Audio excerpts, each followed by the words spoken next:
परमात्मा के संबंध में ये सूत्र अत्यंत सूक्ष्म और अत्यंत गहन है। यह स्वाभाविक भी है क्योंकि परमात्मा का अस्तित्व स्वयं आत्यंतिक गहराई है, उससे गहरा फिर कुछ और नहीं, उससे अंतहीन फिर कुछ और नहीं, उससे आदिहीन फिर कुछ और नहीं, उसके पार फिर कुछ और नहीं,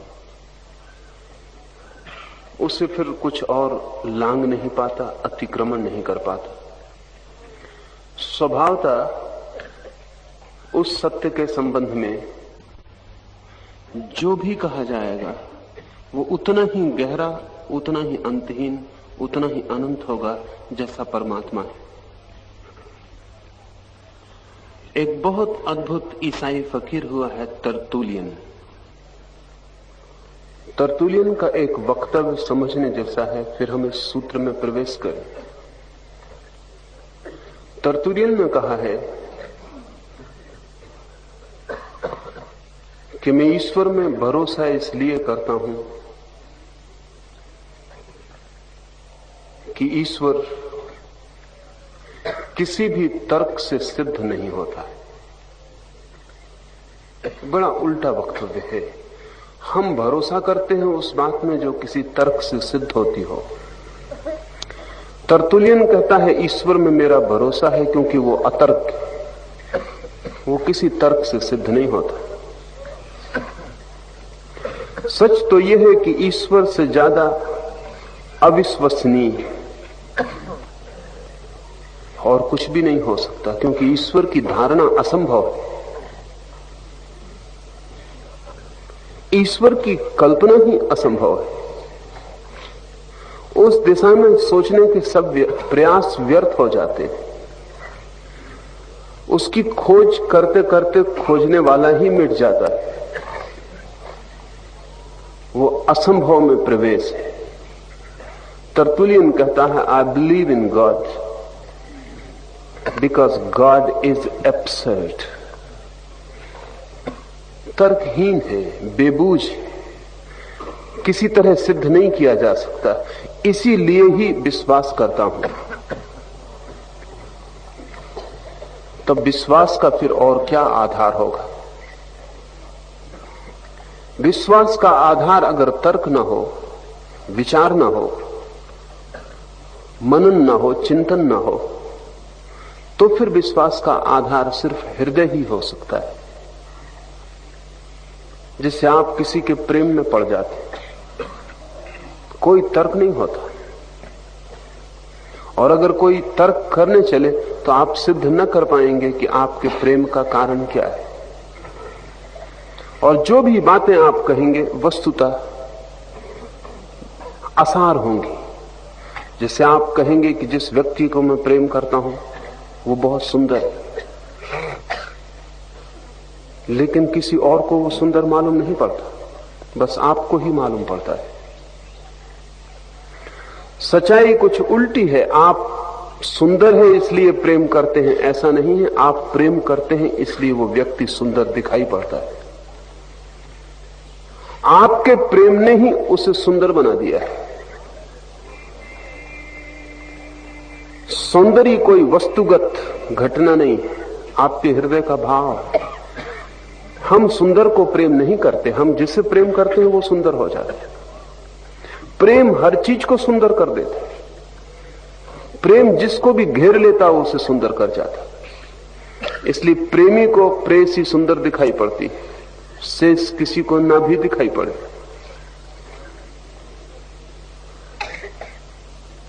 कोई तर्क सिद्ध न कर पाएगा कि प्रेम क्यों है, और जो भी बातें आप कहेंगे वो पीछे से सोची गई होंगी। प्रेम की घटना पहले घट जाएगी, फिर आप सोचेंगे, रैशनलाइज करेंगे, तर्क खोजेंगे कि क्यों मैं प्रेम में हूं। लेकिन क्या गणित की तरह किसी ने कभी कोई प्रेम किया है कि पहले सब सोचा हो, सब तर्क बिठाया हो, निष्पत्ति निकाली हो, निष्कर्ष हाथ में लिया हो, फिर प्रेम किया हो? आदमी प्रेम पहले करता है, कारण पीछे खोजता है। तो जो कारण पीछे खोजे जाते हैं वो कारण हो ही नहीं सकते। कारण तो पहले खोजे जाने चाहिए। प्रेम तर्क से निष्पन्न नहीं होता। प्रेम हार्दिक घटना है, और हार्दिक घटना का अर्थ होता है जिसे हम अनुभव करते हैं कि है, और जिसके लिए हम कोई उत्तर नहीं दे सकते, जिसे हमारे पूरे प्राण कहते हैं कि है, लेकिन जिसे हम किसी दूसरे को समझा नहीं सकते कि क्यों, जिसके लिए कोई उत्तर नहीं दिया जा सकता है, और फिर भी जिसके लिए हम मरने को तैयार हो सकते हैं। हार्दिक घटना का अर्थ यह है, जिसके लिए हम मरने को तैयार हो सकते हैं और जिसके लिए कोई तर्क पास में नहीं होता। निश्चित ही जिसके लिए हम अपना जीवन खो सकते हैं वो हमारे जीवन से बड़ा होगा, वो हमारे पूरे जीवन को घेर लेता होगा, लेकिन उसके लिए हम कोई तर्क नहीं दे पाते।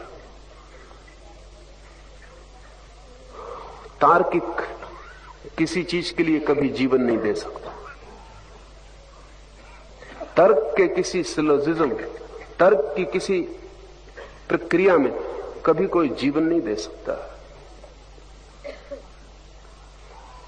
गैलीलियो ने पहली दफा कहा कि पृथ्वी सूरज का चक्कर लगाती है, सूरज पृथ्वी का नहीं। एक तर्क निष्पत्ति थी और बिल्कुल सही थी, लेकिन ईसाइयत ने विरोध किया। रोम खिलाफ हो गया। सारा ईसाइयों का फैला हुआ जाल गैलीलियो की बात स्वीकार करने को राजी नहीं था, क्योंकि बाइबल में कहा है कि सूरज पृथ्वी का चक्कर लगाता। सारी दुनिया के लोग मानते रहे हैं कि सूरज दुनिया का चक्कर, पृथ्वी का चक्कर लगाता। दिखाई भी यही पड़ता है, सुबह उगता है पूरब, सांझ डूबता है पश्चिम, फिर पूरब उगता है, चक्कर लगाता हुआ मालूम पड़ता है। गैलीलियो के बाद भी सारी दुनिया की भाषाओं में शब्द तो वही है, सूर्योदय, सूर्यास्त। न तो सूर्य का कोई उदय होता है न अस्त होता है, सिर्फ पृथ्वी चक्कर लगाती। सूर्य अपनी जगह न उगता है न डूबता है, पृथ्वी ही उसके आसपास घूमती है। गैलीलियो ने जब पहली दफा ये बात कही तो उसने तर्क से पूरी तरह सिद्ध कर दी, लेकिन पोप ने उसे बुलाया और कहा कि तुम क्षमा मांग लो, अन्यथा तुम्हारे जीवन को खतरा है। गैलीलियो ने घुटने टेक के क्षमा मांग ली। ये बड़ी कठिन बात रही है और विचारशील लोग सोचते रहे कि गैलीलियो जैसा प्रतिभा संपन्न आदमी क्या अपने जीवन के लिए डर गया? लेकिन मैं सोचता हूं कि जीवन के लिए गैलीलियो नहीं डरा, वो अपना जीवन दे सकता था, लेकिन एक छोटे से तर्क के लिए कौन जीवन देने को तैयार होता? इससे क्या फर्क पड़ता है कि पृथ्वी सूरज का चक्कर लगाती कि सूरज पृथ्वी का चक्कर लगाता? गैलीलियो क्यों जीवन दे इस व्यर्थ की बकवास के लिए? ये गैलीलियो के लिए हार्दिक नहीं था, बुद्धिगत था। उसने देखा कि इतनी सी बात के लिए कि पृथ्वी चक्कर लगाती कि नहीं लगाती, मैं क्यों जीवन दूं? मैं मानता हूं गैलीलियो बुद्धिमान आदमी था। कोई बुद्धू होता तो शायद मरने को तैयार हो जाता, क्योंकि तर्क के लिए कोई बुद्धू ही मर सकता। तर्क का इतना मूल्य ही नहीं है। गणित की एक निष्पत्ति के लिए कौन अपना जीवन देने को तैयार होगा? आखिर जीवन का मूल्य बहुत ज्यादा है, लेकिन एक छोटे से प्रेम के लिए आदमी पूरे जीवन को दे सकता है। प्रेम पूरे जीवन को घेर लेता है, पूरे अस्तित्व को पकड़ लेता है। तर्क तो केवल बुद्धि के एक कोने को पकड़ता है। आज तक बुद्धि के लिए किसी ने जीवन नहीं दिया है, और जिस चीज के लिए आप जीवन नहीं दे सकते, वस्तुतः उसका जीवन से ज्यादा मूल्य नहीं हो सकता। मनुष्य के अनुभव में प्रेम एकमात्र अनुभव है जिसके लिए वो जीवन दे सकता है, जो जीवन से ज्यादा मूल्यवान है। लेकिन प्रेम अतर्क है। लोगों ने परमात्मा के लिए जीवन दिया है।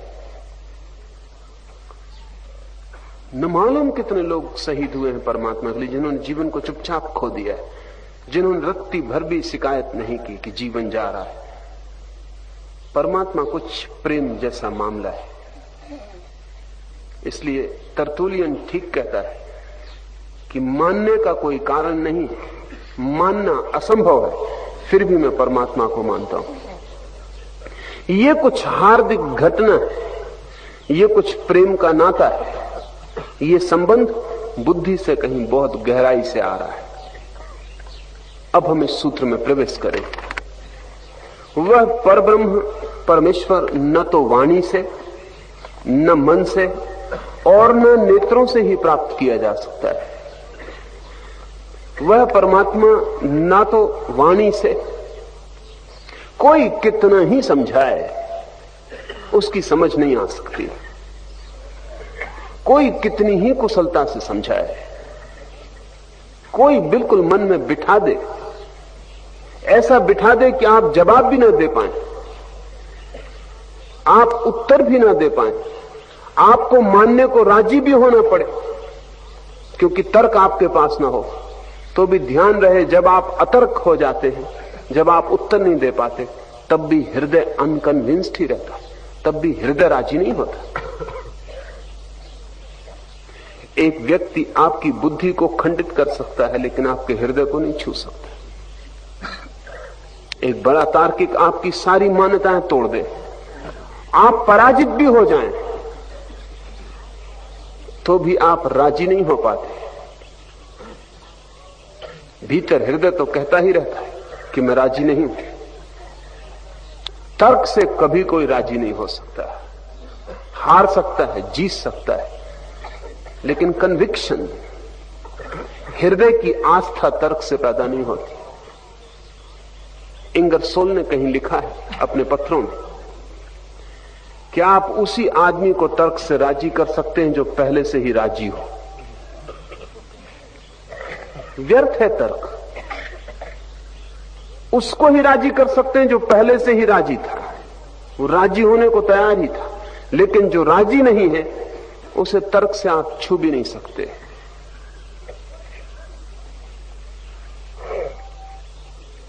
तर्क ऊपर ऊपर चला जाता है, वो जीवन के गहन में प्रवेश नहीं करता। वाणी कर क्या सकती? ज्यादा से ज्यादा तर्क कर सकती है।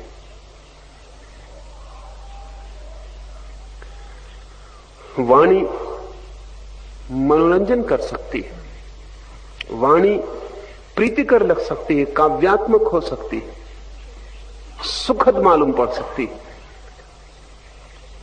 लेकिन वाणी के कारण उस अस्तित्व के प्रति छलांग नहीं लग सकती। वाणी के धनी तो बहुत हुए,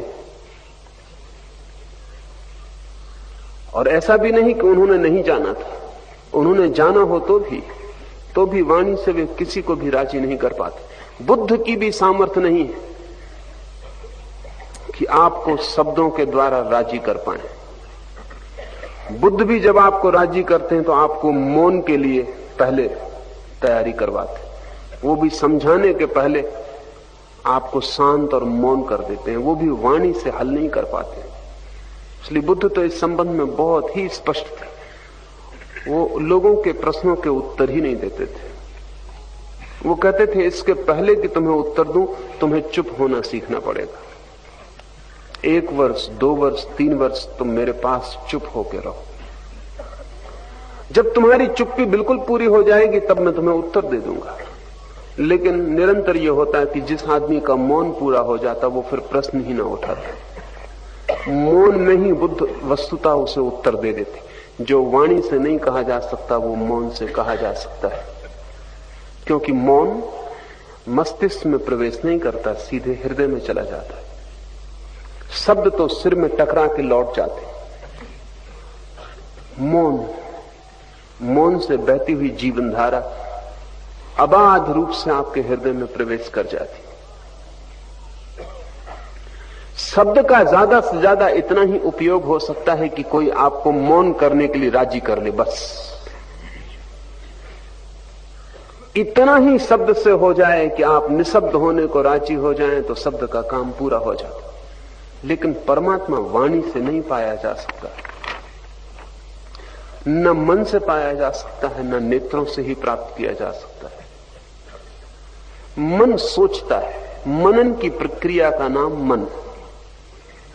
जहां हम विचार करते हैं, सोचते हैं, चिंतन करते हैं, मनन करते हैं, उस प्रक्रिया का नाम मन। लेकिन सोचने का एक तत्व ठीक से समझ लें कि आप उसी को सोच सकते हैं जिसे आप जानते हो। जिसे आप जानते ही नहीं उसे सोचेंगे कैसे? ज्ञात को ही सोचा जा सकता है, द नोन। वो जो पहले से पता है उसको आप सोच सकते हैं, जो पता ही नहीं है उसको सोचेंगे कैसे? सोचना जुगाली की तरह है। गाय भैंस पहले तो भोजन ले लेती, आहार ले लेती, फिर उसी आहार को निकाल निकाल के बैठ के जुगाली करती रहती। मन जुगाली करता है, जो पहले डाल दिया गया है, जो ज्ञात हो गया है, बस उसी को बार बार सोचता रहता है। अज्ञात से, अननोन से मन का कोई संबंध नहीं, हो भी नहीं सकता। जो ज्ञात ही नहीं है उसमें सोचना शुरू कैसे होगा? एक अर्थ में सोचना पुनरुक्ति है। सोचना सदा बासा है, वो कभी ताजा नहीं होता। और सोचना हमेशा पीछे की तरफ लौटना है, अतीत की तरफ। सोचना स्मृति की ही पुनरुक्ति है, जो स्मृति में पड़ा है उसी की जुगाली है। और परमेश्वर तो अज्ञात है, उसका हमें कोई भी पता नहीं, उसे हम सोचेंगे कैसे? इसलिए मन से परमात्मा का कोई संबंध नहीं जुड़ता। और जब तक मन मौजूद है तब तक आप उससे टूटे रहेंगे। जिस दिन मन खो जाएगा उस दिन आप उससे जुड़ जाएंगे। मन ही आपके और उसके बीच दीवार है। मेरे पास लोग आते हैं, वो कहते हैं कि मन ही नहीं होता कि ध्यान करें। मैं उनको कहता हूं कि मन तो कभी भी नहीं होगा कि ध्यान करें, क्योंकि मन तो ध्यान का दुश्मन है। मन तो 1000 तरकीबें समझाएगा कि मत करो, कि ये तुम क्या कर रहे हो, ये पागलपन है, कि चुप होने से क्या होगा, कि सोचोगे नहीं तो भटक जाओगे, कि अपनी बुद्धि को संभालो, अपने तर्क को बचाओ। ऐसा किसी की बात में पड़ जाना ठीक नहीं है। मन तो 1000 तर्क देगा कि ध्यान मत करो, क्योंकि ध्यान मन की मृत्यु है। ध्यान किया कि मन मरा। इसलिए मन अपनी सुरक्षा करेगा, सब तरह से सुरक्षा करेगा। और आपका भी मन वही करता है, 25 कारण खोज लेता और उन कारणों की वजह से फिर ध्यान करने से रुक जाता है। और कभी कभी इतने क्षुद्र कारण खोज लेता है कि कोई देखेगा, क्या कहेगा। ऐसे क्षुद्र कारण सोच के भी रुक जाता है। ये जो मन के रुकने की वृत्ति है, ये स्वाभाविक है मन के लिए, क्योंकि मन जानता है कि ध्यान का मतलब है खाई में उतर जाना। फिर वहां से मन अछूता नहीं लौटेगा, मन बचेगा नहीं। ज़ेन फकीर ध्यान को कहते हैं स्टेट ऑफ नो माइंड, मन के खो जाने की अवस्था, अमन की अवस्था। उपनिषद का यह सूत्र भी वही कह रहा है कि न तो वाणी से मिलेगा और न मन से मिलेगा, न नेत्रों से ही। इंद्रियों से कोई कितना ही खोजता रहे, इंद्रियों से केवल पदार्थ का संपर्क होता है। प्रत्येक वस्तु की सीमा है। जैसे आप आंख से सुन नहीं सकते, देख सकते, कान से आप देख नहीं सकते, सुन सकते, लेकिन कोई आदमी आंख से सुनने की कोशिश करे तो मुश्किल में पड़ जाएगा। आंख की सीमा है कि वो देख सकती, कान की सीमा है कि वो सुन सकता है, हाथ की सीमा है कि वो छू सकता है, नाक की सीमा है कि वो गंध ले सकती, लेकिन एक इंद्री एक ही काम कर सकती। वो काम आप दूसरी इंद्री से नहीं ले सकते, वो दूसरी इंद्री की क्षमता नहीं है। मन का काम है वो मनन कर सकता है।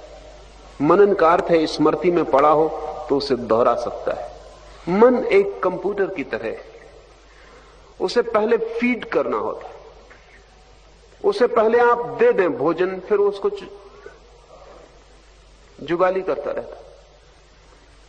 अब तो बड़े अद्भुत कंप्यूटर बने हैं जो आदमी के मन से भी ज्यादा काम कर सकते हैं।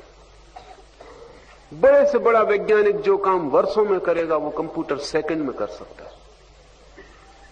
लेकिन एक बड़ी मुश्किल है कंप्यूटर के साथ कि पहले उसमें डालना पड़ता है जो उसे सोचने के लिए आपको देना है, उसको फीड करना पड़ता है। अगर आप कुछ भी न डालें तो कंप्यूटर कुछ भी नहीं कर सकता। मन में भी पहले डालना पड़ता है। समझें कि आप हिंदू हैं, हिंदू होने का क्या मतलब है कि हिंदू धर्म फीड किया गया है, और तो कुछ मतलब नहीं। कि आप मुसलमान हैं, कि आप जैन हैं, कि बौद्ध हैं, इसका मतलब क्या होता है? इसका मतलब होता है आपके कंप्यूटर को बचपन से ही जैन धर्म डाला गया है, तो वो वही सोचता रहता है। एक किसी के कंप्यूटर में हिंदू धर्म है, किसी के कंप्यूटर में मुसलमान धर्म है, वो वही सोचता रहता है। बस उसकी जुगाली चलती रहती है। और आप भूल से समझते हैं कि आप हिंदू हैं, मुसलमान हैं, ईसाई हैं। आप कुछ भी नहीं है। आदमी सिर्फ आदमी की तरह पैदा होता है, बाकी तो सब व्यवस्थाएं डाली जाती है। मन तो समाज के द्वारा पैदा किया जाता है। अगर आप हिंदू घर में पैदा हुए और बचपन में ही उठा के आपको मुसलमान के घर में रख दिया जाता तो आप मुसलमान होते, हिंदू नहीं। और आप कुरान को नमस्कार करते और गीता को जला देने की इच्छा रखते, आप ही। ये सब इच्छाएं कहां से आती?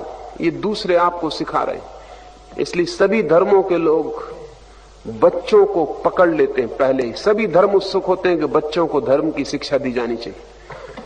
एक बार बच्चा धर्म की शिक्षा से बच गया तो फिर बहुत मुश्किल हो जाएगा। 7 साल के पहले ही, जबकि बोध सजग नहीं होता, बच्चे की खोपड़ी में सब भर देना चाहिए, फिर वो जिंदगी भर उसकी जुगाली करता रहेगा।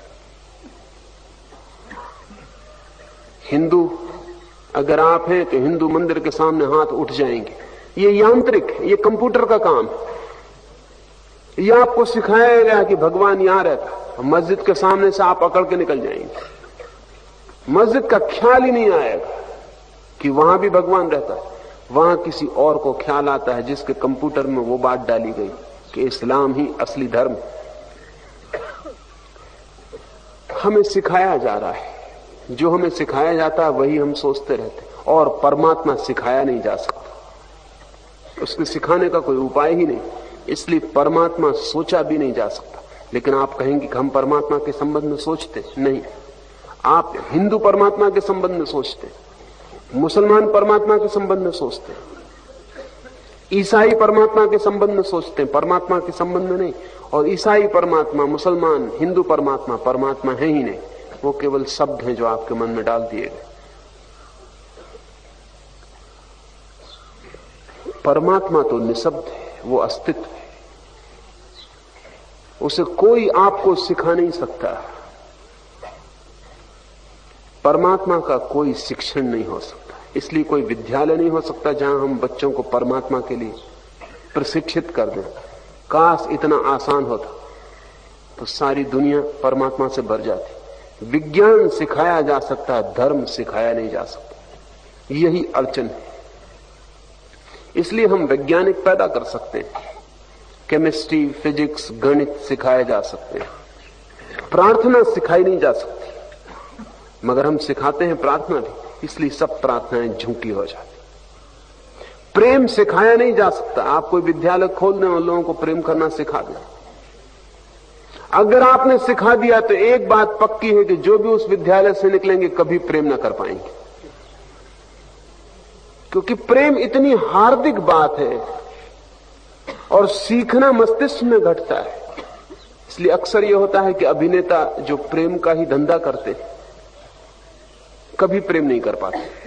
अभिनेताओं का खुद का प्रेम जीवन अत्यंत दुखद है, मैं जानता हूं उनको बहुत निकट से। जब भी अभिनेता मेरे पास आते हैं तो उनकी तकलीफ प्रेम की है और सारी दुनिया उनसे प्रेम करना सीख रही है। वो अभिनय में कुशल हो गए, वो जानते हैं क्या क्या करना चाहिए, और वही वो अपनी प्रेयसियों के साथ या अपने प्रेमियों के साथ भी करते हैं, लेकिन वो अभिनय ही होता है, भीतर कोई हृदय नहीं होता। वे कुशल हैं, क्या कहना है, क्या बोलना है, कैसे उठना बैठना है, कैसे किसी को हृदय से लगाना, वो सब जानते हैं। जहां तक प्रक्रिया का टेक्निकल अंग है वो सब जानते हैं, लेकिन प्रेम कोई टेक्निक नहीं, प्रेम तो बिल्कुल नॉन टेक्निकल है। वो तो हृदय का आविर्भाव है। टॉलस्टॉय ने एक छोटी सी कहानी लिखी। टॉलस्टॉय ने लिखा है कि एक झील के किनारे 3 फकीर थे, तीनों बेपढ़े लिखे थे, लेकिन उनकी बड़ी ख्याति हो गई और दूर दूर से लोग उनके दर्शन करने को आने लगे। तो रूस का जो सबसे बड़ा पुरोहित था, उसके कानों में भी खबर पहुंची कि 3 पवित्र पुरुष झील के उस पार है। और उसने कहा कि मुझे उनका पता ही नहीं, और उन्होंने कभी चर्च में दीक्षा भी नहीं ली, वो पवित्र हो कैसे सकते? और हजारों लोग वहां जा रहे हैं और दर्शन करके कृतार्थ हो रहे हैं। तो वो भी देखने गया कि मामला क्या है। नाव पर सवार हुआ, झील के उस पार पहुंचा। वो तीनों तो बिल्कुल बेपढ़े लिखे गंवार थे, वो अपने झाड़ के नीचे बैठे थे। जब महापुरोहित उनके सामने गया तो उन तीनों ने झुक के उसको प्रणाम किया। महापुरोहित तभी आश्वस्त हो गया कि कोई डर की बात नहीं, जब तीनों पर चरण छू रहे हैं, इनसे कोई ईसाई धर्म को खतरा नहीं। उस महापुरोहित ने कहा कि तुम क्या करते हो, क्या है तुम्हारी साधना, तुम्हारी पद्धति क्या है? उन्होंने कहा पद्धति? वो एक दूसरे की तरफ देखने लगे। पुरोहित ने कहा बोलो तुम करते क्या हो, तुमने साधा क्या है? उन्होंने कहा कि हम ज्यादा तो कुछ भी जानते ही नहीं, पढ़े लिखे हम है नहीं, किसी से हमें सिखाया नहीं, हमारी तो एक छोटी सी प्रार्थना है, वही हम करते हैं। पर वो बड़े संकोच में भर गए कि इतने बड़े पुरोहित को कैसे। और उन्होंने कहा फिर प्रार्थना भी हमारी खुद की ही गढ़ी हुई, क्योंकि हमने किसी से सीखा नहीं और किसी ने हमें कभी बताया नहीं। क्या है तुम्हारी प्रार्थना? पुरोहित तो अकड़ता चला गया, उसने कहा तो बिल्कुल ही गंवार है। क्या है तुम्हारी प्रार्थना? उन्होंने कहा कि आपसे हम कैसे कहें, बड़ी छोटी सी है। हमने सुन रखा है कि परमात्मा 3 है, ट्रिनिटी, त्रिमूर्ति। ईसाई मानते हैं 3 है परमात्मा, परमपिता, उसका बेटा जीसस, और दोनों के बीच में एक पवित्र आत्मा, होली घोस्ट। इन 3 के जोड़ से परमात्मा बना है, ट्रिनिटी। जैसा हम त्रिमूर्ति मानते हैं, शंकर, विष्णु, ब्रह्म। तो उन्होंने कहा कि हमने एक प्रार्थना बना ली, सोच सोच के तीनों ने। हमारी प्रार्थना यह है कि you are 3, we are also 3, have mercy on us. तुम भी 3 हो, हम भी 3 हैं, हम पे कृपा करो। उस पुरोहित ने कहा कि बंद करो, ये कोई प्रार्थना है? प्रार्थना तो ऑथराइज्ड होती है, चर्च के द्वारा उसके लिए स्वीकृति और प्रमाण होना चाहिए। तो मैं तुम्हें प्रार्थना बताता हूं, इसको याद करो और आज से ये प्रार्थना शुरू करो। उन्होंने कहा आपकी कृपा बता दें। महापुरोहित ने लंबी प्रार्थना थी चर्च की, वो बताई। उन लोगों ने कहा कि क्षमा करें, हम बिल्कुल गंवार हैं, इतनी लंबी याद न रहेगी, आप थोड़ा संक्षिप्त कर दें, कुछ थोड़ा सरल। पुरोहित ने कहा कि ना तो ये सरल हो सकती है और ना संक्षिप्त, ये प्रमाणित प्रार्थना, और जो इसको नहीं करेगा उसके लिए स्वर्ग के द्वार बंद। तो उन्होंने कहा एक दफे आप फिर से दोहरा दें ताकि हम याद कर लें। दोबारा कही, फिर भी उन्होंने कहा एक बार और सिर्फ दोहरा दें, और तीनों ने दोहराने की भी कोशिश की और उन्होंने धन्यवाद दिया पुरोहित को, फिर चरण छुए। पुरोहित प्रसन्न नाव पर वापस लौटा। आधी झील में आया था कि देखा कि पीछे से एक बवंडर चला आ रहा पानी का। तो घबराया कि क्या चला आ रहा है। थोड़ी देर में साफ हुआ कि वो तीनों पानी पर दौड़ते चले आ रहे। पुरोहित के तो प्राण निकल गए, वो पानी पे चल रहे हैं और तीनों आके पास पकड़ के बोले कि एक बार और दोहरा दे। वो हम भूल गए, हम गरीब बेपढ़े लिखे लोग। उस पुरोहित ने कहा कि क्षमा करो, तुम्हारी प्रार्थना काम कर रही है, तुम अपनी वही जारी रखो कि we are free, you are free, have mercy on us. प्रेम एक हार्दिक घटना है, न तो उसकी कोई प्रामाणिक व्यवस्था है, न कोई विधि, न कोई तंत्र, न कोई मंत्र। प्रेम एक हार्दिक भाव है, प्रार्थना एक हार्दिक भाव, उसे सिखाने का कोई भी उपाय नहीं। और पृथ्वी पर चूंकि सभी धर्म सिखाने की कोशिश कर रहे हैं, इसलिए लोग अधार्मिक हो गए। सिखाने से कभी भी कोई आदमी धार्मिक नहीं हो सकता। इसलिए सूत्र कहता है न मन से न नेत्रों से उसे प्राप्त किया जा सकता है। इंद्रियों की क्षमता नहीं अदृश्य को देखने की, वे दृश्य को देखने के लिए बनाई गई, और परमात्मा अदृश्य। मन की क्षमता नहीं अज्ञात को समझने की, ज्ञात उसकी सीमा है और परमात्मा अज्ञात है। और वाणी की क्षमता नहीं उसको प्रकट करने की जो मौन में उपलब्ध होता है। वाणी उसे ही प्रकट कर सकती है जो वाणी से निष्पन्न है, और परमात्मा मौन में उपलब्ध होता है। दूसरा हिस्सा इस सूत्र का बड़ा अद्भुत है, वह है ऐसा कहने वालों से अन्यत्र भिन्न पुरुषों को वह किस प्रकार उपलब्ध हो सकता है। जो सरलता से कहता है वह है, कहता है नहीं, जो अनुभव करता है कि वह है, बिना किसी कारण के, बिना किसी तर्क के, बिना इंद्रियों की गवाही के, बिना मन के मनन के, और बिना वाणी से लिए गए उपदेशों से, जिसका हृदय कहता है वह है। बस ऐसे पुरुषों के अतिरिक्त वो और किसको उपलब्ध हो सकता है। पर ऐसी अवस्था कैसे आएगी, ये तो बहुत जटिल बात हो गई। अगर हो तो ठीक और ना हो तो, अगर ऐसा लगे तो ठीक कि वह है, लेकिन ऐसा न लगे तो फिर करने को क्या बचता है। विधायक रूप से करने को कुछ भी नहीं बचता, सिर्फ निषेधात्मक रूप से करने को कुछ बचता है।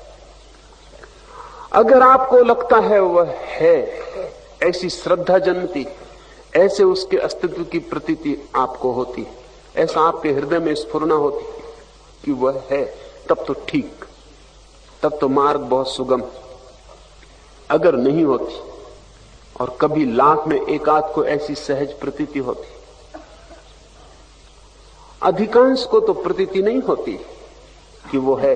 इसलिए तो वो तर्क खोजते हैं, प्रमाण खोजते हैं कि कोई सिद्ध कर दे, कोई बता दे, कोई इशारा कर दे, कोई दर्शन करवा दे, कोई गुरु मिल जाए, कोई मार्गदर्शक हो जो दिखा दे। मेरे पास लोग आते हैं, वो कहते हैं कि हमें परमात्मा को दिखा दे। जैसे कि परमात्मा कोई चीज है, उनको मैं बता दूं कि ये रही, तो उनके हाथ में दे दूं कि लो संभालो और देख लो। वो कहते हैं हमें तो जब तक दिखा ना देंगे तब तक हम मानेंगे नहीं। बड़ी मुसीबत है। वो कहते हैं जब तक दिखा ना देंगे तब तक मानेंगे नहीं, और सब शास्त्र कहते हैं कि जब तक मानेंगे नहीं तब तक देख ना पाएंगे। और मानना भी सिर्फ बुद्धि से नहीं, क्योंकि बुद्धि के मानने से कोई नहीं देख पाता। बड़े पंडित हैं जगत में जो बुद्धि से मानते, उनको भी कुछ दिखाई नहीं पड़ा। हृदय से जो मानेगा तो क्या करें, क्योंकि जो मान सकता है वो मान सकता है, उसको हम छोड़ दें, उसको हिसाब में लेने की कोई जरूरत नहीं, वो अपवाद है। अधिक लोग तो नहीं मान सकते हैं, इनके लिए क्या किया जाए? क्या इनको तर्क दिए जाएं जिनसे सिद्ध हो जाए कि वो है? जितने तर्क आज तक दिए गए सब फिजूल है, क्योंकि किसी तर्क से कुछ सिद्ध नहीं होता। और नास्तिक सभी तर्कों का खंडन कर देते। अगर तर्क में ही लड़ना हो तो नास्तिक हमेशा जीतेगा, आस्तिक हमेशा हारेगा। जीवन में आस्तिक जीत जाता है, लेकिन तर्क में सदा नास्तिक जीतता है। आज तक कोई भी आस्तिक नास्तिक से जीत नहीं सका है। ये सुन के आपको हैरानी होगी। आस्तिक कभी ऐसा कहते नहीं, लेकिन मैं आपसे कहता हूं कि कोई आस्तिक कभी नास्तिक से तर्क में जीता नहीं, जीत ही नहीं सकता, क्योंकि जो उसका आधार है वो अतर्क, वो जीतेगा कैसे? नास्तिक सिद्ध कर सकता है कि नहीं है, क्योंकि आपके सब तर्क तोड़े जा सकते हैं। आस्तिक ने जितने तर्क दिए हैं सारी जमीन पर वो बंधे बंधाए हैं, पिटे पिटाए हैं, उनमें कुछ नया नहीं। या तो तर्क ये है कि जगत का कोई बनाने वाला होना चाहिए, लेकिन नास्तिक पूछता है कि अगर हर चीज को बनाने वाले की जरूरत है तो परमात्मा को बनाने वाला कौन? मुसीबत खड़ी हो जाती।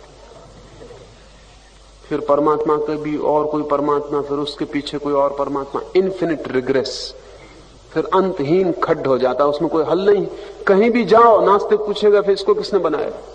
और अगर आप कहो कि नहीं, जगत को बनाने वाले की जरूरत है, परमात्मा को बनाने वाले की कोई जरूरत नहीं, तो नास्तिक कहता है जब बिना बनाए परमात्मा हो सकता है तो जगत बिना बनाए क्यों नहीं हो सकता? सीधी बात है, साफ बात है।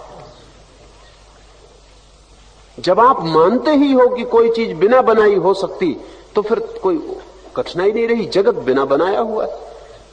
तो आस्तिक बेईमान मालूम पड़ता है कि जगत के लिए वो ये नियम नहीं छोड़ता बिना बनाया, और परमात्मा के लिए यही नियम छोड़ता है।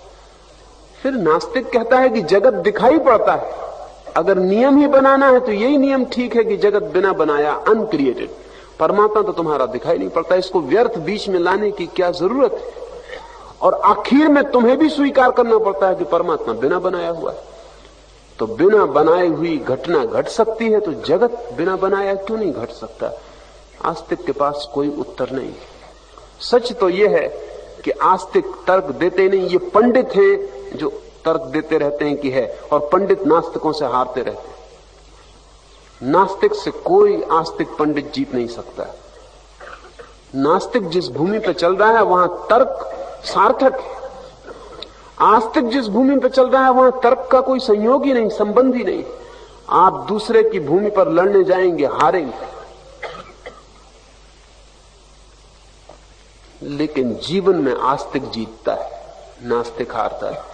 एक भी नास्तिक बुद्ध के जीवन को नहीं पा सका, एक भी नास्तिक महावीर की गरिमा नहीं पा सका, एक ही भी नास्तिक जीसस की करुणा नहीं पा सका, एक भी नास्तिक कृष्ण जैसा नृत्य से भरा हुआ नहीं देखा गया है। तो नास्तिक जीवन में तो बुरी तरह हारता है, लेकिन बुद्धि में नास्तिक की बड़ी गति है, वहां उससे जीतने का कोई उपाय नहीं। अब सवाल यह है कि तर्क में जीत के भी होगा क्या? मेरे पास लोग आते हैं तो मैं उनसे कहता हूं कि मुझे कोई अड़चन नहीं, तुम नास्तिक रहो, लेकिन तुम नास्तिकता से पा क्या रहे हो वही मैं जानना चाहता हूं। अगर तुम्हें कोई महाशांति, कोई महान आनंद, कोई अपूर्व घटना घट रही है तो तुम्हारी नास्तिकता बढ़े, ऐसी मैं प्रभु से प्रार्थना करूं।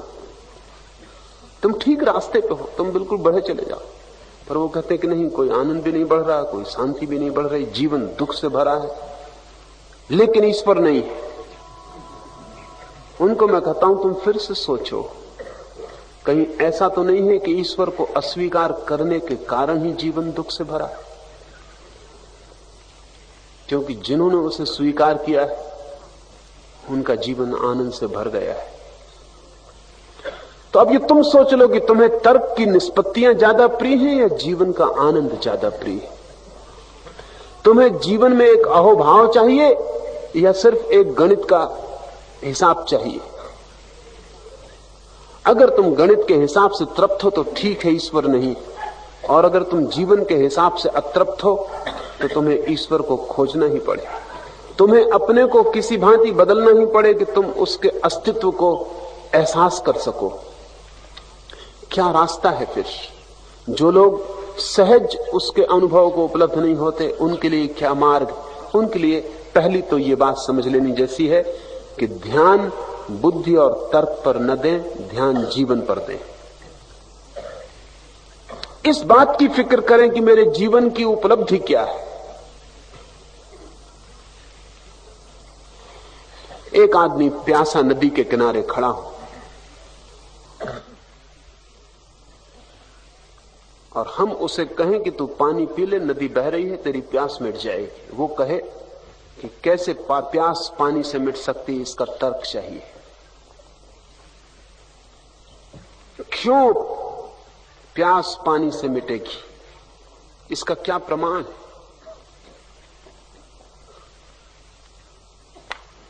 पानी बना है हाइड्रोजन और ऑक्सीजन से। न तो हाइड्रोजन पीने से प्यास मिटती है, न ऑक्सीजन पीने से प्यास मिटती। तो जब दोनों में ही प्यास मिटाने का कोई गुण नहीं, तो दोनों के जोड़ से प्यास कैसे मिट सकती है? वो तर्क में आपको हरा देगा। वो कहेगा पानी का विश्लेषण करो, इसमें प्यास मिटाने वाली कौन सी चीज है? न तो हाइड्रोजन से प्यास मिटती, न ऑक्सीजन से प्यास मिटती। दोनों से मिलकर पानी बना।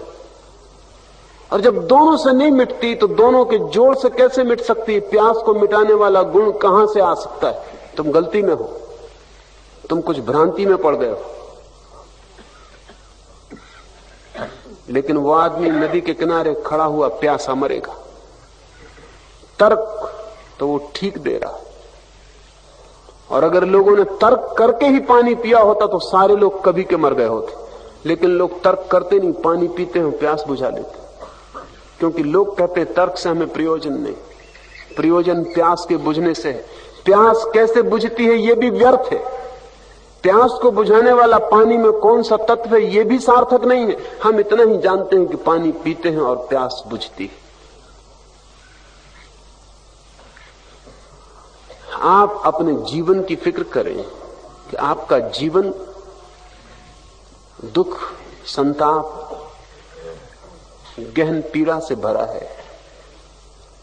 वो जो परमात्मा के जीवन में जीने वाला व्यक्ति है, वो दुख, पीड़ा और संताप से मुक्त हो गया। उसके जीवन में एक नृत्य, एक संगीत, एक सुगंध है।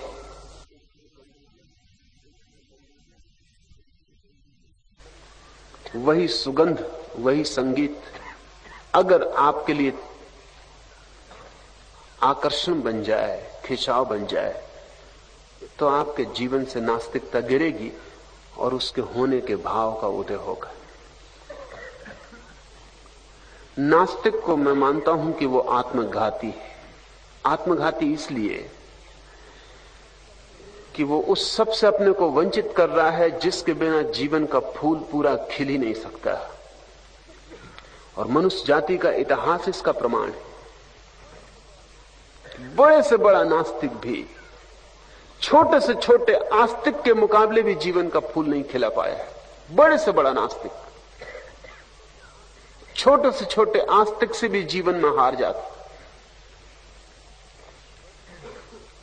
बर्ट्रैंड रसल जैसा बड़े से बड़ा विचारशील नास्तिक भी रामकृष्ण परमहंस के मुकाबले क्या है? तर्क में रामकृष्ण परमहंस रसल से जीत नहीं सकते, बुरी तरह हारेंगे। रसल के सामने चारों खाने चित्त रामकृष्ण पड़ेंगे। कोई तर्क रसल को राजी नहीं कर सकता। और रामकृष्ण जो भी कहेंगे रसल सभी कुछ खंडित कर सकता है। लेकिन ये बात ही मूल्यवान नहीं।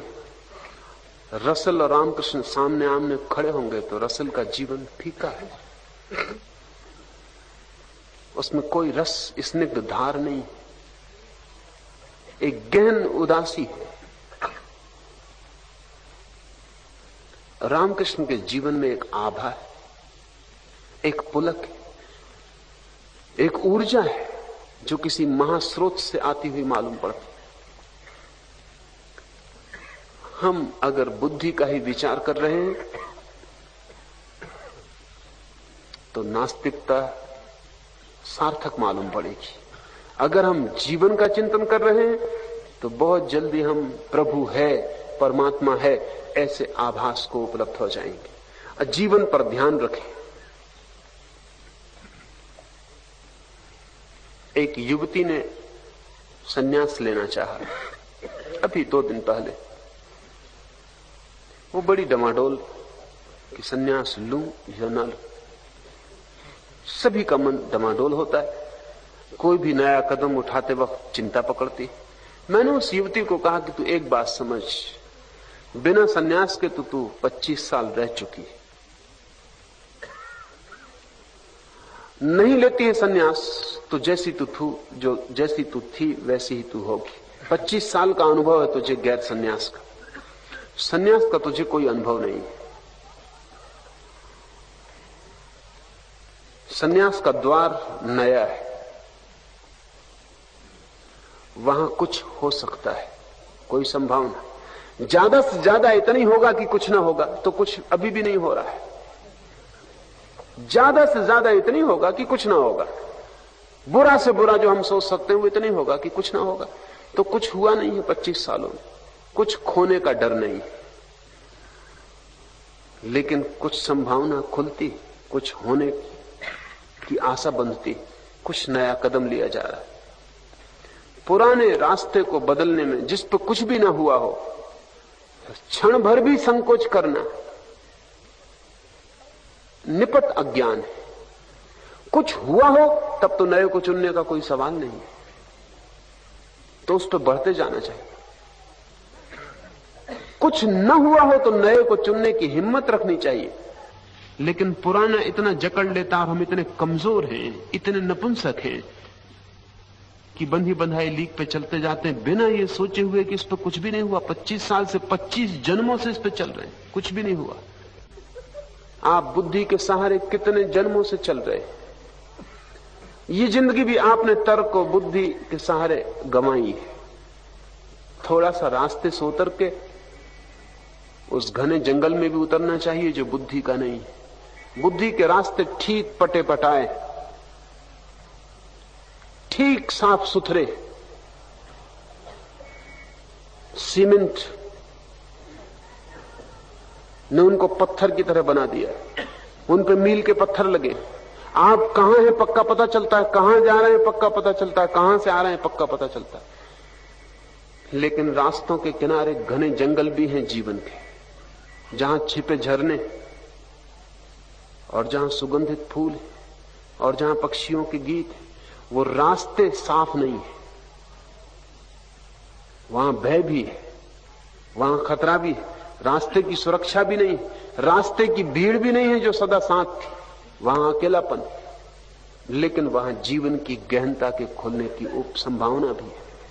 वहां भटकने का डर है, लेकिन वहां पहुंचने का उपाय भी है, क्योंकि इस बंधे हुए रास्ते से कोई कहीं नहीं पहुंचता। रास्ता तो साफ सुथरा है, चलना भी सुविधापूर्ण, भीड़ सदा साथ में होती, भय भी नहीं लगता, अकेलापन भी कभी नहीं आता। लेकिन ये रास्ता कहीं ले जाता नहीं,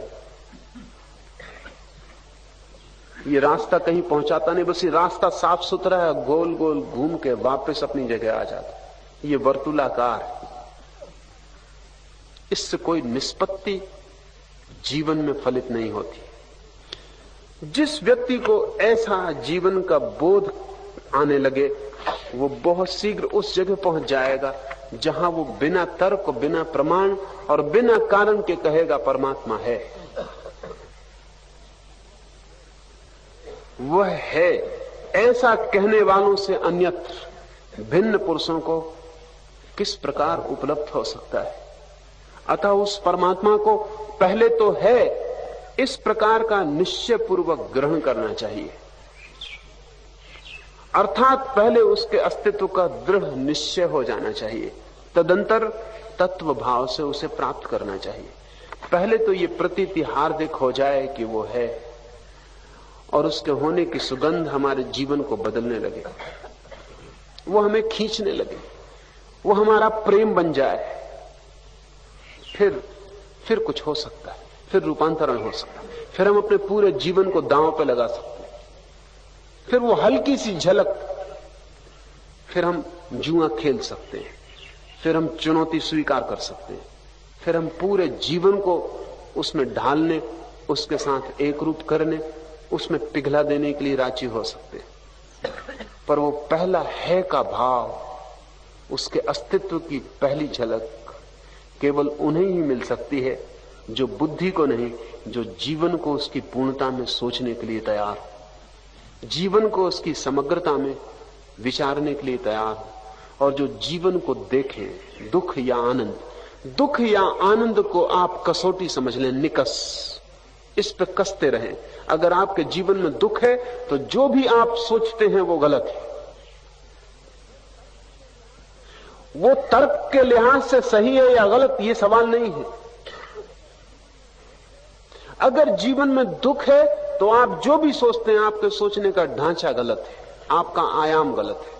और अगर आपके जीवन में आनंद है तो मैं आपसे कहता हूं कि आप जो भी सोचते हैं वो सही, बिना पूछे कि आप क्या सोचते हैं, क्योंकि ठीक सोचने का फल आनंद है और गलत सोचने का फल दुख है। सात्र जैसे पश्चिम के विचारक जो कहते हैं दुख ही जीवन है, बुद्ध ने भी कहा कि जीवन दुख है, लेकिन बुद्ध ने इसलिए कहा है कि जीवन दुख है, तुम्हारा जीवन, जैसा जीवन जिया जाता है वैसा जीवन, और कहा है कि जीवन दुख है ताकि तुम जाग सको और वहां पहुंच सको जहां जीवन दुख नहीं रह जाता है। लेकिन सात्र का वचन बिल्कुल बुद्ध जैसा है कि जीवन दुख है, लेकिन प्रयोजन बिल्कुल भिन्न है। सात्र कहता है जीवन दुख ही है, अतिक्रमण का कोई उपाय ही नहीं, इसके पार जाने का कोई उपाय ही नहीं। यही जीवन की समग्रता है, पूर्णता है, इसके पार कुछ भी नहीं, दुख ही अस्तित्व है। लेकिन सात्र क्यों दुख अस्तित्व है इस बात पर इतने जोर से जकड़ जाता है? खुद का जीवन ही आखिरी प्रमाण होता है। हम दूसरे के जीवन में तो प्रवेश भी नहीं कर सकते, अपने ही जीवन में प्रवेश करते हैं। अगर मेरा जीवन दुख है तो मैं इसी को फैला के सारे जीवन का सत्य बना देता हूं कि जीवन दुख है। सब सत्य व्यक्तिगत होते हैं, फिर हम फैला के उनको सार्वभौम बना देते हैं। मेरा जीवन दुख है तो सारे जगत को मैं दुख मान लेता हूं। दुखी आदमी को सब तरफ दुख दिखाई देता है। आकाश में चांद भी निकले तो उदास मालूम पड़ता है। सब तरफ उपद्रव, सब तरफ चिंता, पीड़ा पकड़ती, भीतर दुख है। लेकिन सात्र ये कभी भी नहीं सोचता कि ये मेरे होने का गलत ढंग भी हो सकता है कि जीवन दुख है, क्योंकि हमने कृष्ण का जीवन भी देखा है जो दुख नहीं है, हमने बुद्ध का जीवन भी देखा है जो दुख नहीं है, हमने लाओसे का भी जीवन देखा है जो दूर की भी भनक जिसमें दुख की नहीं है, जो कि परम आनंद है। हमारे ही बीच ऐसे लोग रहे हैं जो परम आनंद में, लेकिन सात्र कहेगा कि वो भ्रांति में। ये बड़े मजे की बात है कि सात्र ये मानने को राजी नहीं कि मेरा दुख मेरी भ्रांति हो सकती है, लेकिन कृष्ण का आनंद भ्रांति है। मैं आपसे कहता हूं कि दुख सत्य भी हो तो भी भ्रांत आनंद से बदल लेने जैसा है। सत्य दुख को भी रख के क्या करिएगा? आनंद भ्रांत भी हो तो भी चुनने जैसा है। और जो भी एक बार चुन लेता है उसे पता चलना शुरू हो जाता है कि भ्रांत दुख था, आनंद भ्रांत नहीं है। लेकिन अनुभव से ही पता चलता है, अनुभव के अतिरिक्त और कोई उपाय नहीं है। पहली प्रतीति परमात्मा है, फिर दूसरा चरण तत्व रूप से उसकी उपलब्धि। इन दोनों प्रकारों में से वह है, इस प्रकार निश्चय पूर्वक परमात्मा की सत्ता को स्वीकार करने वाले साधक के लिए परमात्मा का तात्विक स्वरूप अपने आप शुद्ध हृदय में प्रत्यक्ष हो जाता है। पहली घटना घट जाए तो दूसरी घटना धीरे धीरे अपने आप घट जाती। मगर बीज ही ना हो तो वृक्ष कहां से आए? बिना बीज बोए लोग बैठे रास्ता देख रहे हैं कि अंकुरित हो, वृक्ष बने, फूल आए, फल लगे, वो नहीं लगते। तो वो चिल्ला के कहते हैं कि कोई वृक्ष है ही नहीं। लेकिन बीज उन्होंने कभी बोया नहीं। बीज बिना बोए प्रतीक्षा चल रही है। नास्तिक वैसा ही व्यक्ति है जो बिना बीज बोए जीवन के अस्तित्व का दर्शन करना चाहता है। आस्तिक इस अर्थ में ज्यादा वैज्ञानिक है, वो पहले बीज बोता है, फिर प्रतीक्षा करता है, सांस संभाल भी करता है। प्रतीक्षा उसकी एक दिन फलवती होती है। समय लगेगा, बीज टूटेगा, अंकुरित होगा, बड़ा होगा। लेकिन बीज जिसने बोया है वो रास्ता देख सकता है, कितनी ही देर लगे। अगर बीज सच में ही बोया गया है तो वृक्ष के होने की संभावना और आशा बांधी जा सकती है। बीज है, ईश्वर है, ऐसा भाव, ये भाव आप बो दें, इसकी सांस संभाल करें, क्योंकि इस पर बहुत उपद्रव है चारों तरफ से। बीज के ऊपर कोई पत्थर रख जाएगा तो उगना मुश्किल हो जाएगा। बीज पर कोई पानी नहीं डालने देगा तो उगना मुश्किल हो जाएगा। बीज उग भी जाए तो चारों तरफ जानवर मौजूद हैं जो चर जा सकते हैं, तो बागुड़ लगानी पड़ेगी। और जैसे बीज की सांस संभाल करनी पड़ती है, वैसी ही सांस संभाल इस भाव की करनी पड़ती। चारों तरफ बहुत उपद्रव है, कोई भी मिल जाएगा जो कहेगा क्या कर रहे हो, कोई ईश्वर वगैरह नहीं, पता तो आपको भी नहीं। भाव अभी बहुत नन्हा है, बहुत छोटा है, उसे कोई भी तोड़ सकता है। जरी जोर से कोई बोल दे तो आपको लगता है कि इतने जोर से बोल रहा है, जरूर सही बोल रहा हो।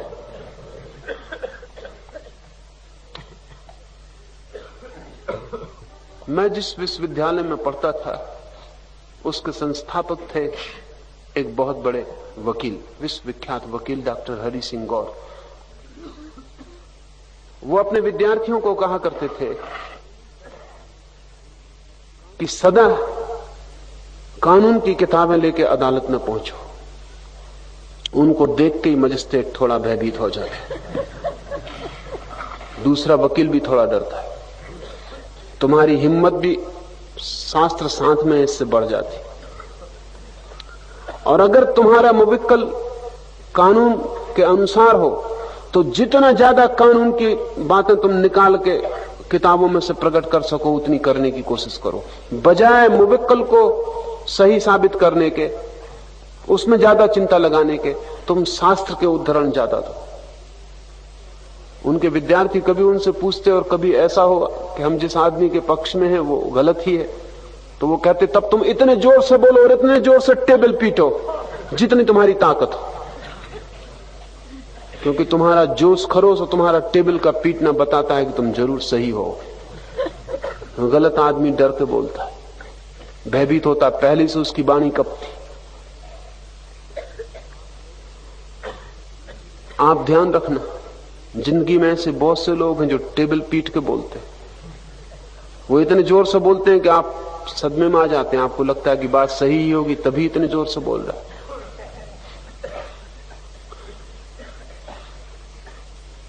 और आपका अंकुर बहुत छोटा है, शायद अभी आपने बीज रखा ही था जमीन में। तो कोई आदमी कह देता कोई परमात्मा नहीं, तो आप उखाड़ के बीज देखते हैं कि है भी बीज कि मैं किसी भ्रांति में पड़ा हूं। लेकिन जो बीज को उखाड़ उखाड़ के बार बार देखता है वो उसके अंकुरण होने की क्षमता को गंवा देता है, फिर वो बीज जड़ हो जाए। चारों तरफ लोग हैं, आप वे क्या कहते हैं ये मत देखना, आप ये देखना कि वे क्या हैं, फिर आपको कोई नुकसान नहीं पहुंचा सकेगा। आप ये सुनना ही मत कि वे क्या कहते हैं, आप सिर्फ इतना देखना कि वे क्या हैं, उनके जीवन पर ध्यान रखना, उनके शब्दों पर नहीं। फिर आपको कोई नुकसान नहीं पहुंचा सकेगा, आपका बीज सुरक्षित रहेगा। निश्चित ही जिन्होंने बीज बोया नहीं है उन्हें कोई डर नहीं है, वो निर्भीक घूमते, उन्हें कोई कारण ही नहीं, कुछ बचाना नहीं, कुछ सुरक्षा नहीं कर। लेकिन जिसने बीज बोया है उसे थोड़ा सा भयभीत भी होना पड़ेगा, उसे थोड़ा बंध के उस बीज के आसपास बैठना भी पड़ेगा, वो थोड़ी सी परतंत्रता भी अनुभव करेगा शुरू में, क्योंकि उसने बीज बोया है। उसे उसकी प्रतीक्षा भी करनी है, साथ संभाल भी करनी है। आपके आसपास जो निर्भीकता से कुछ भी कहते हुए घूमते हैं, उनसे सावधान रहना, क्योंकि उन्होंने कुछ बोया नहीं है। वे घूम सकते हैं, उनके पास बचाने को कुछ भी नहीं, उनके पास खोने को भी कुछ भी नहीं। आपके पास अगर खोने को कुछ है तो बचाने को कुछ है। आस्तिक को निरंतर सावधान रहना चाहिए कि उसकी भूमि में अंकुरित होती जो अभी कोमल सी जीवन धारा है वो नष्ट ना हो जाए। क्षुद्र बातें भी, व्यर्थ के पत्थर भी उसे नष्ट कर दे सकते हैं। और ऐसे लोग हैं चारों तरफ जो विनाश में रस लेते, जो कोई भी चीज को तोड़ दें तो अपने को ताकतवर समझते, जिन्हें किसी बात का कोई भी पता नहीं है, वे भी कुछ कहे चले जाते हैं।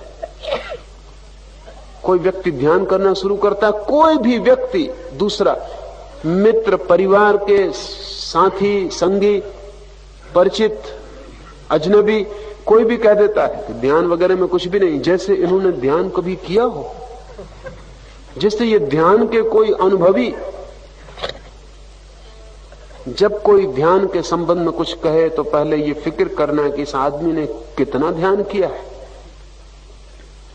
आप हर किसी की बात नहीं मान लेते हैं और दूसरे मामलों में, लेकिन इस मामले में बड़े जल्दी मान लेते हैं। अगर एक आदमी कहता है कि नहीं ये दवा बीमारी के लिए ठीक नहीं, तो आप उससे पूछते हैं कि डिग्री क्या है आपके पास, एमडी हैं, एमबीबीएस हैं, आयुर्वेद जानते हैं, हकीम हैं, क्या है? कुछ नहीं तो कम से कम होम्योपैथ हैं, कुछ क्या है क्या आप? वो आदमी कहता है नहीं मैं भरोसे नहीं करता इन सब बातों में, इन सब को पढ़ने वढ़ने की कोई आवश्यकता नहीं, दवा से कुछ होने वाला नहीं। तब आप समझ जाते हैं कि इस आदमी की बात सुनने की कोई जरूरत नहीं। लेकिन ध्यान के संबंध में कोई भी ना समझ कुछ भी कह दे, आप फौरन डमाडोल हो जाते कि पता नहीं कुछ गलती तो नहीं कर बैठे। आप पूछते नहीं कि यह आदमी ध्यानी है। बुद्ध ने अपने भिक्षुओं को बार बार कहा है कि ध्यान के संबंध में केवल ध्यानियों से पूछना, नहीं तो तुम भटक जाओगे। क्योंकि इस जगत में अहंकार इतना घना है कि कोई आदमी ये तो मानने को राजी नहीं है कि मैं जानता नहीं हूं। हर आदमी सलाह देने को राजी। इस पृथ्वी पर सिर्फ एक चीज मुफ्त मिलती है, वो सलाह है, और इतनी मिलती है कि जिसका हिसाब नहीं। और हर आदमी तैयार है, आप मांगो। प्रार्थना कितनी की है, उसने कितना प्रभु प्रेम में अपने को डुबाया है, कितना अस्तित्व का अनुभव किया है। तो आप लोगों की बात मत सुनना, लोग कहां हैं इस पर ध्यान देना।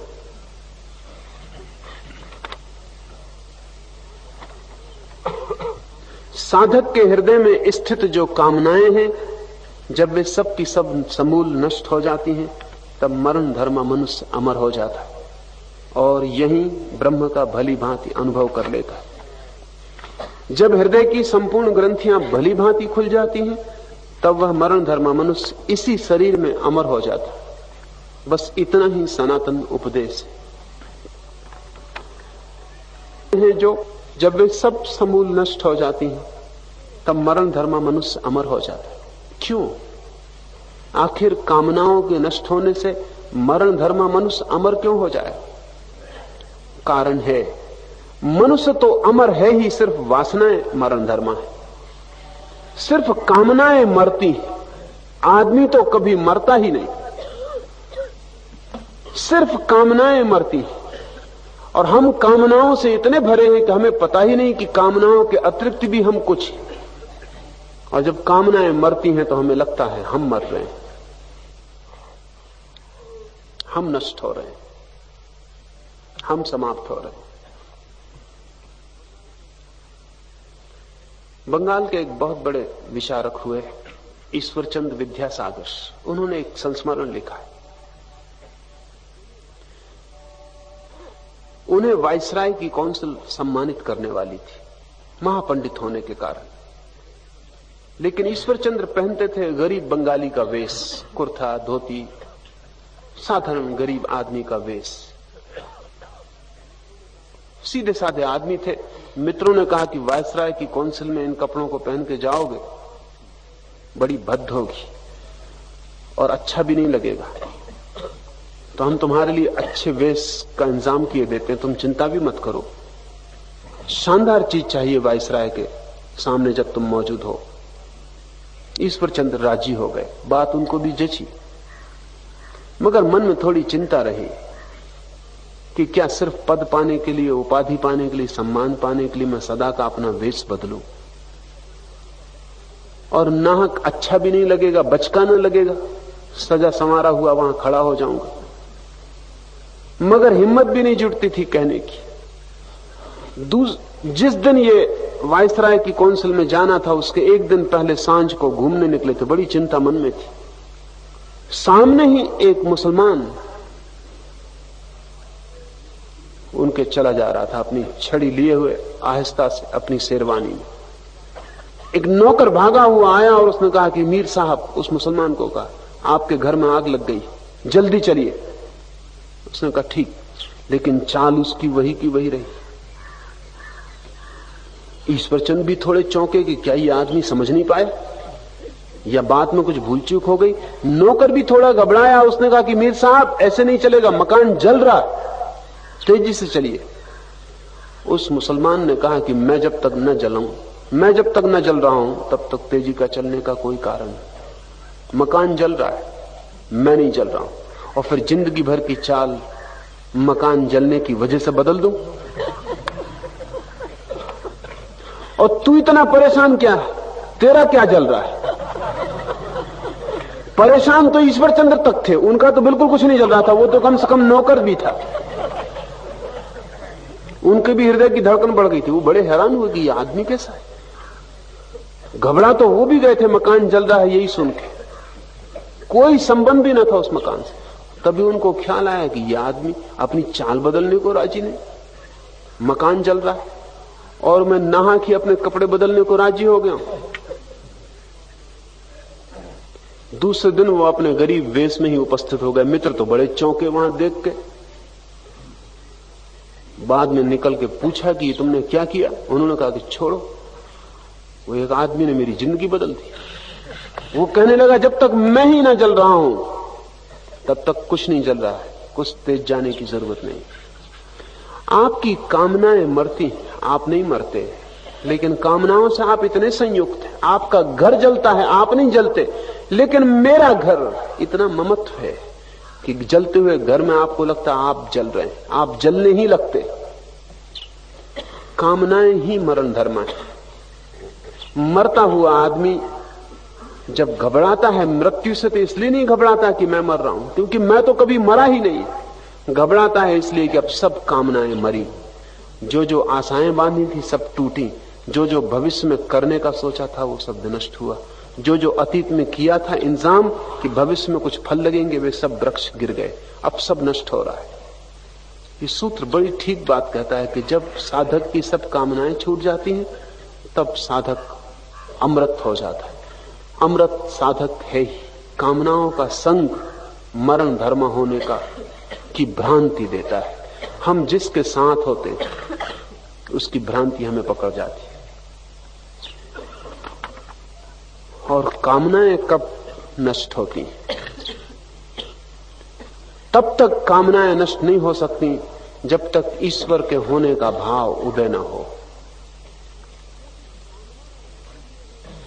क्योंकि कामनाएं इसीलिए हैं कि हम आनंद चाहते हैं और जीवन में आनंद नहीं है। कामनाएं हैं क्या? हमारे आनंद की खोज, हमारे आनंद को पाने की आकांक्षाएं, स्वप्न। और जीवन दुख से भरा है, इसलिए कामनाएं हैं। इस दुख को मिटाना है।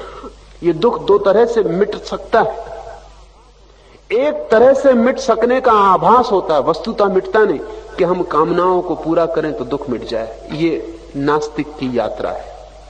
भौतिकवादी की यात्रा है कि कामनाएं सब पूरी हो जाएंगी तब दुख मिटेगा। आस्तिक की यात्रा है कि कामनाएं तब मिटेंगी जब आनंद उपलब्ध हो जाएगा। इस तर्क को ठीक से समझ लें। नास्तिक का तर्क है कामनाओं की पूर्ति पर आनंद है, आस्तिक का तर्क है आनंद की पूर्ति पर कामनाओं का विसर्जन है।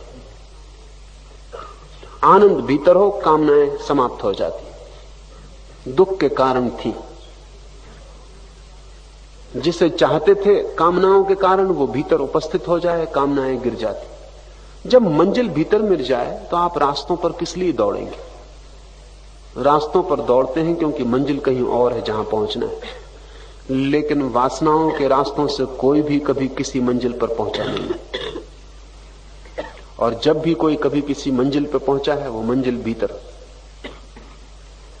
प्रभु का स्मरण, प्रभु अस्तित्व की प्रतीति, परमेश्वर है, ऐसा बोध जैसे जैसे घना होता है, जैसे जैसे आनंद बनता है, कामनाएं गिरती चली जाती। कामनाओं के गिरते ही मृत्यु गिर जाती। जब हृदय की संपूर्ण ग्रंथियां भली भांति खुल जाती तब वह मरण धर्मा मनुष्य इसी शरीर में अमर हो जाता है। बस इतना ही सनातन उपदेश है। ये दूसरी बात, जब हृदय की संपूर्ण ग्रंथियां भली भांति खुल जाती, हृदय को भारतीय मनीषा ने सदा फूल की तरह समझा है। अभी जैसा है आपका हृदय वो एक बंद कली जो खुली नहीं, और जैसा हम जी रहे हैं शायद वैसे में वो कभी खुलेगी भी नहीं। जड़ हो गई, पखड़ियों ने क्षमता शायद खो दी, या इतना रस ही नहीं बहता उस फूल के भीतर की पखड़ियां खुल सके, या शायद इतना प्रकाश नहीं पड़ता फूल पर कि पखड़ियां खुल सके। निर्जीव, कुम्हलाया हुआ। योग में तो हमारे सभी चक्रों को दो स्थितियां बताई। साधारण मनुष्य जो वासनाओं से भरा है उसके चक्र कुम्हलाई हुई कलियों की भांति उल्टे लटके, शाखा भी झुक गई कुम्हलाई कली के कारण, कली नीचे की तरफ झुक गई। ये अवस्था है साधारण संसारी मनुष्य के चक्रों की। जैसे जैसे ऊर्जा ऊपर उठती, जैसे जैसे प्राण का संचार होता है आपके जीवन वृक्ष में, ये कलियां सतेज हो जाती, ये ऊपर उठती, ये सीधी खड़ी हो जाती, फूल का रुख बदल जाता है और ऊपर भागती हुई ऊर्जा इन पखड़ियों को खोलने लगती। एक दिन जीवन के सारे फूल भीतर खुल जाते। जब तक आपकी ऊर्जा नीचे की तरफ बह रही तब तक कलियां कलियां ही बनी रहेंगी। जब ऊर्जा ऊपर की तरफ बहेगी तब कलियां फूल बनेंगी। ऊर्जा नीचे की तरफ बहती है जब तक वासनाएं और कामनाएं हैं, क्योंकि कामनाएं नीचे का पथ है। ऊर्जा ऊपर की तरफ बहने लगती है जब कामनाएं गिर जाती, हृदय की सारी ग्रंथियां टूट जाती, सारे कॉम्प्लेक्स, सारे बंधन, सारी जकड़ता मिट जाती, हृदय खुला हुआ फूल बन जाता। ये जो खुला हुआ फूल है, इसकी प्रतीति होते ही, इसकी सुगंध के फैलते ही इसी शरीर में मनुष्य अमर हो जाता है। उसका यह मतलब नहीं कि यह शरीर फिर मरेगा नहीं, फिर यह शरीर ही मरेगा, फिर वो जो भीतर है कभी नहीं मरेगा। इस अमृत की उपलब्धि के लिए मरना आवश्यक नहीं, शरीर में रहते हुए ही इस अमृत का बोध हो जाता है। बस इतना ही सनातन उपदेश है। यम ने नचिकेता को कहा कि बस इतनी सी बात ही सनातन उपदेश है। यही सदा से ज्ञानियों ने कहा है, जिन्होंने जाना है उन्होंने दूसरों को जतलाया है, लेकिन न तो वाणी से, न मन से, न इंद्रियों से इस सत्य को जाना जा सकता। इस सत्य को तो हृदय के भाव से कि ईश्वर है, इस प्रतीति में गहरा उतर जाने से, इस गहराई में उतरने का नाम ही आस्था, आस्तिकता है। जो इस गहराई को समझ लेता और इसमें उतरने लगता है, जैसे जैसे घनी होती है ये आस्था, जैसे जैसे ये श्रद्धा प्रगाढ़ होती है, और जैसे जैसे यात्रा भीतर की तरफ मुड़ती है, वैसे वैसे ही इसी शरीर में अमृत की प्रतीति सघन होती चली जाती है। वासनाओं के गिरते ही मनुष्य इसी शरीर में अमृत हो जाता है। ध्यान के लिए तैयार हो। Now get ready for the meditation.